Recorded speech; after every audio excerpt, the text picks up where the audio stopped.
অনেক মানুষ কিন্তু স্বার্থপর। জগতে বেশিরভাগ দিকে তাকিয়ে দেখবেন প্রত্যেকে নিজের স্বার্থ নিয়ে চলছে। কিন্তু এই এমন একটি রাশি, যে রাশি নিজের স্বার্থের থেকেও অপরের স্বার্থ আগে বড় করে দেখে। তার মধ্যে একটা বিশেষ গুণ, যে সে খেতে পাক না পাক বা তার অবস্থা যদি খারাপও চলে, সে চেষ্টা করে যদি তার থেকে কোনো খারাপ ব্যক্তি থাকে তাকে তার যতটুকু আছে তা দিয়ে তাকে সেবা করা, তার পাশে দাঁড়ানো। এরকম একটি রাশি হচ্ছে কন্যা রাশি। হ্যাঁ বন্ধু, সকলকে আমার এই ভিডিওতে আমি শুভেচ্ছা জানাই। প্রত্যেককে আমার আন্তরিক শুভেচ্ছা ও ভালোবাসা নেবেন। প্রত্যেকের জীবন সুন্দর হোক, ভালো হোক, সুস্থ জীবনযাপন করুক। শ্রী শ্রী পদ্মাবতী মায়ের কৃপায় আপনাদের সকল কিছু ভালো হোক, এই প্রার্থনা করি। আজকে যে রাশি নিয়ে আলোচনা করছি সেটা হচ্ছে গিয়ে 2025-এ এই রাশির মোটামুটি কন্যা রাশির সেটি হচ্ছে গিয়ে কীরকম যাবে, বিশেষ করে অর্থনীতির দিক, ব্যবসা এবং কর্ম মোটামুটিভাবে কেমন যাবে,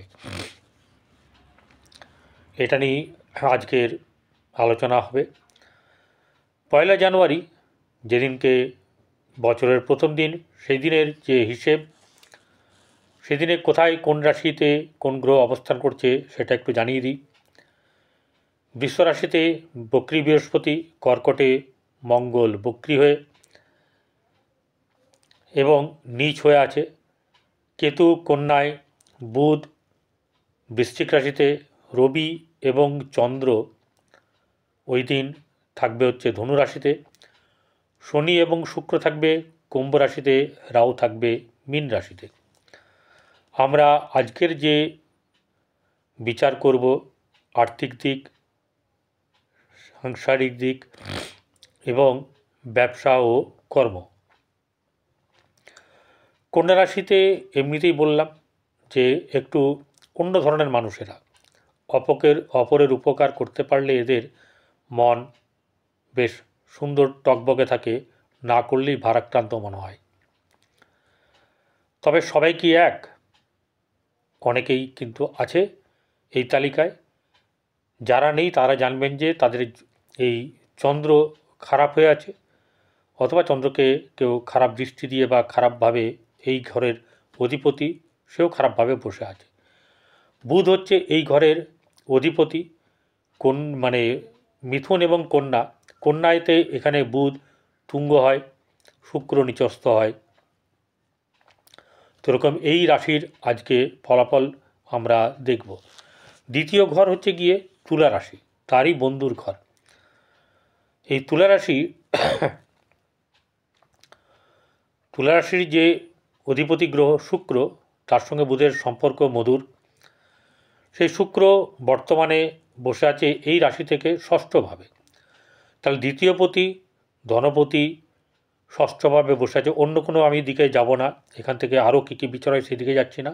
মুখ্যত মোটামুটিভাবে বছরটা আর্থিক দিক কেমন যাবে একটা ধারণা আমাদের তৈরি হোক। তো দ্বিতীয় জায়গা শুক্রের জায়গা, এই শুক্র বসে আছে শনির সঙ্গে ষষ্ঠে। ষষ্ঠ জায়গা হচ্ছে প্রতিষ্ঠার জায়গা, এবং এই শুক্র হচ্ছে দ্বিতীয়পতি, সে হচ্ছে আবার ভাগ্যাধিপতি। তাহলে ষষ্ঠ জায়গা থেকে কি হচ্ছে 2, 6, 9, 2, 6, 9 এই জায়গাটা আপনাদের কিন্তু শুভ। দ্বিতীয় হচ্ছে ধন, অর্থ। ষষ্ঠ হচ্ছে গিয়ে এখানে প্রতিষ্ঠা, আর নবম হচ্ছে ভাগ্য। কিন্তু তাহলে এই ভাগ্য জায়গায় কি সুপ্রতিষ্ঠিত হবে? ভাগ্য কি কতটা সাপোর্ট করবে একে? আসুন এক এক করে বিচার করি। তাহলে প্রথমত হচ্ছে যে দ্বিতীয়পতি যদি ষষ্ঠে থাকে তাহলে পরিশ্রমের দ্বারা রোজগার এখানে বোঝাচ্ছে, এবং পরিশ্রম কিন্তু হবে, আর অর্থ রোজগারও কিন্তু হবে। শুক্র শনির সঙ্গে যুক্ত হয়ে আছে, কুম্ভ রাশিতে। শনি হচ্ছে কর্মাধিপতি। তো এখানে কর্মের জায়গাটাতে তাহলে বেশ কিছুটা ভালো হবে এবং ভাগ্য তাকে সাপোর্ট করছে। কিন্তু কর্ম যে দেবে, সেই কর্মাধিপতি শনি যখন শুক্রের সঙ্গে বসে আছে, অবশ্যই করে জাতক কর্ম পাবে। এবং কর্মাধিপতি যে 10th হাউসের মালিক, সেই বুধ বসে আছে হচ্ছে তৃতীয় রাশিতে। এই তৃতীয় রাশি থেকে যখন চতুর্থে যাবে, তখন কিন্তু এই সম্ভাবনাটা অনেক বেশি বেড়ে যাবে, অনেক বেশি করে বেড়ে যাবে। তাতে কি হবে? তাতে জাতক জাতিকারা কর্ম পাবে, তাদের নিজের যোগ্যতা অনুযায়ী, স্থানকাল পাত্র অনুযায়ী তাদের যে মহাদশা অন্তর্দশা চলছে এবং জন্মকুণ্ডলী যা বলছে সেটার উপর তো বিচার্য হবেই। কারণ আমি গোচর বিচার করছি। আপনার জন্মকুণ্ডলী এবং মহাদশা অন্তর্দশা কি সেই একই কথা বলছে যে তারা এই কর্ম দিতে চায়? দেখবেন, ভালো করে মিলিয়ে নেবেন। যারা এই ব্যাপারে জানেন না, তারা আপনার পছন্দের বা বিশ্বাসী কোনো জ্যোতিষীকে দিয়ে দেখিয়ে নেবেন। যারা মনে করবেন যে আমার সঙ্গে কথা বলবেন, তারা 8906781462 এই নাম্বারে কথা বলতে পারেন। এবারে তাহলে সেকেন্ড হাউসটা একটা দেখা যাচ্ছে যে সেকেন্ড হাউস কিন্তু দিতে চাইছে। তাহলে কর্মের জায়গাটা মোটামুটিভাবে আমরা একটা পাকাপোক্ত জায়গা পাব।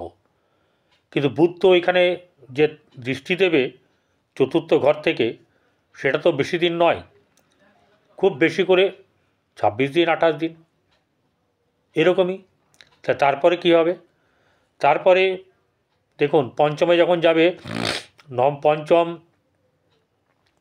এবং দশম, ঠিক আছে, তাহলে কি হচ্ছে 2, 5, 10 বুধ এখানেও কিন্তু কিছু না কিছুভাবে শুভ ফল প্রদান করবে।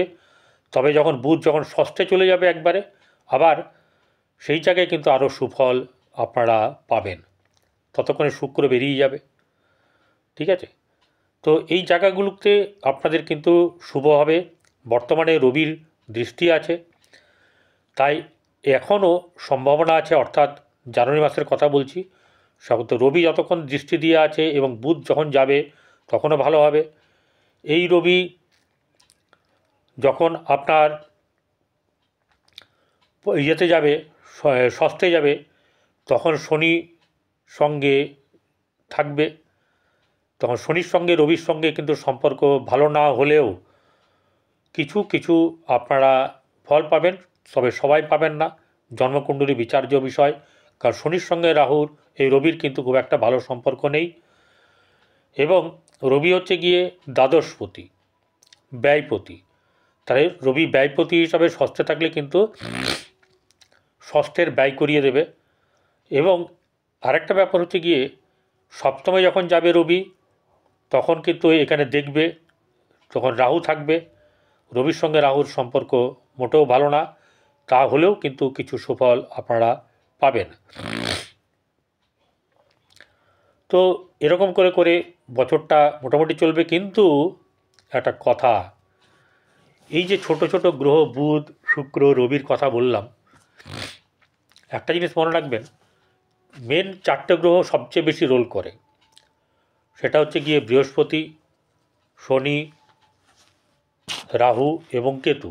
এই 4টি গ্রহই এই বছরেই, মানে 2025-এই কিন্তু বদলাবে, অর্থাৎ ঘর পরিবর্তন করবে।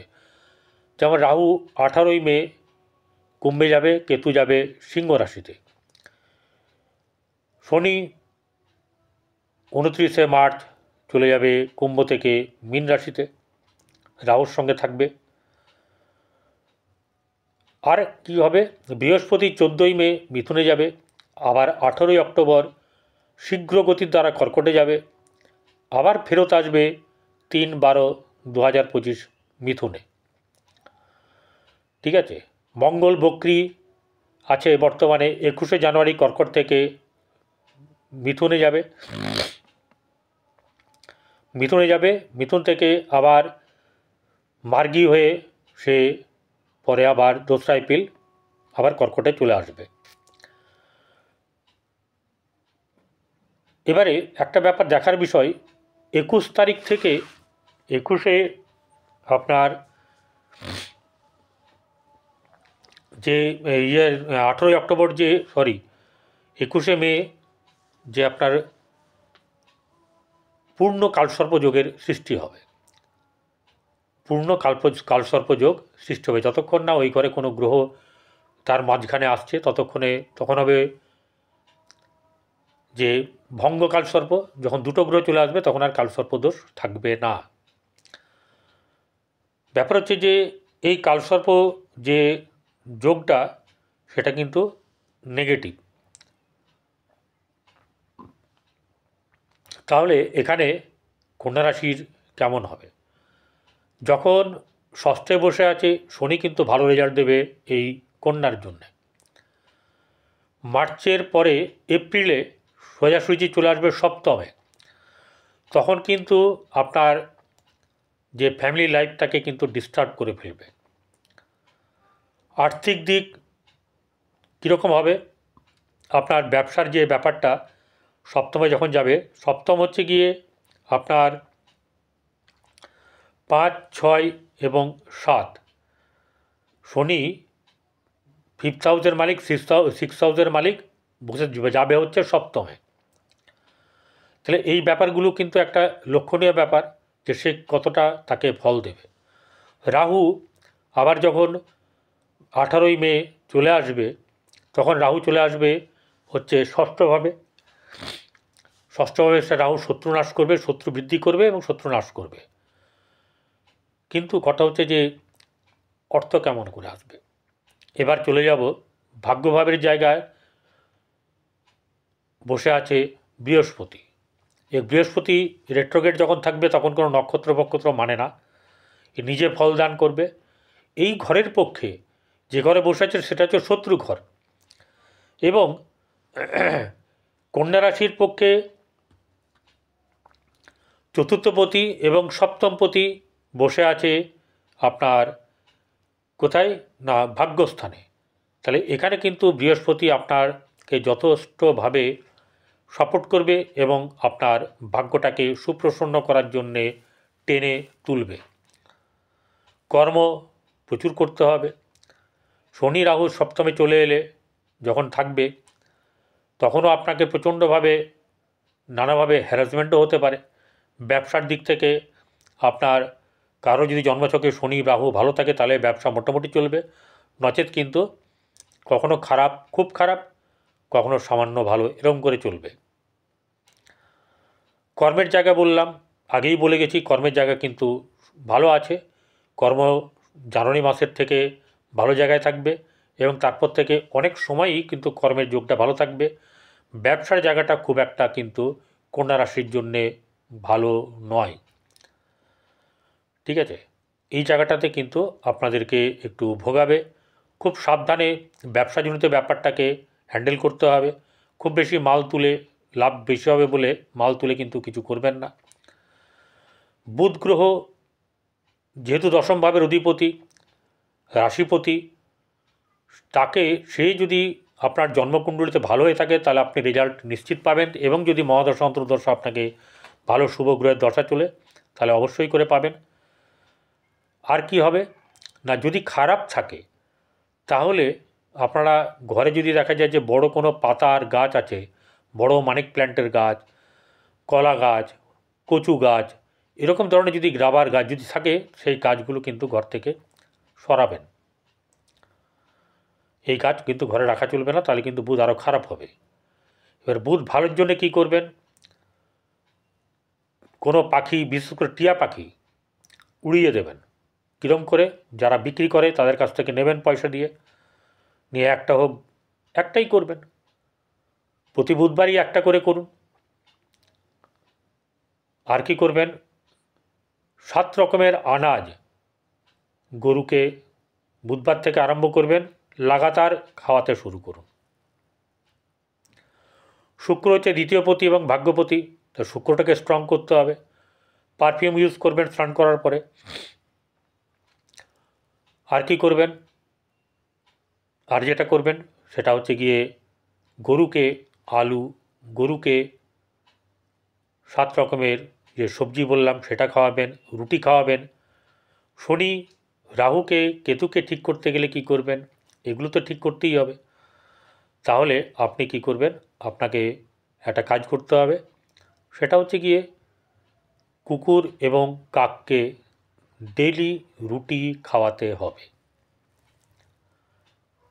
ভালো হয় যদি নারকেল প্রবাহিত জলে ছাড়তে পারেন এবং সেই সঙ্গে আপনার চৌকো সাদা কালো যে রং করা সিঙ্গেল কম্বল, সেই কম্বল হয় মন্দিরে অথবা উপযুক্ত ব্যক্তিকে, যার যে শীতে কাঁপছে, যার কাছে সম্বল নেই, তাকে যদি কম্বল দান করেন তাহলে আপনার কেতু কিন্তু দারুণ দারুণ কাজ করবে। ভালো থাকবেন, নমস্কার। ভিডিওটি ভালো লাগলে আপনারা সাবস্ক্রাইব করবেন, পাশে থাকা বেল আইকনে ক্লিক করে অল বাটনে প্রেস করবেন, লাইক করবেন। নমস্কার।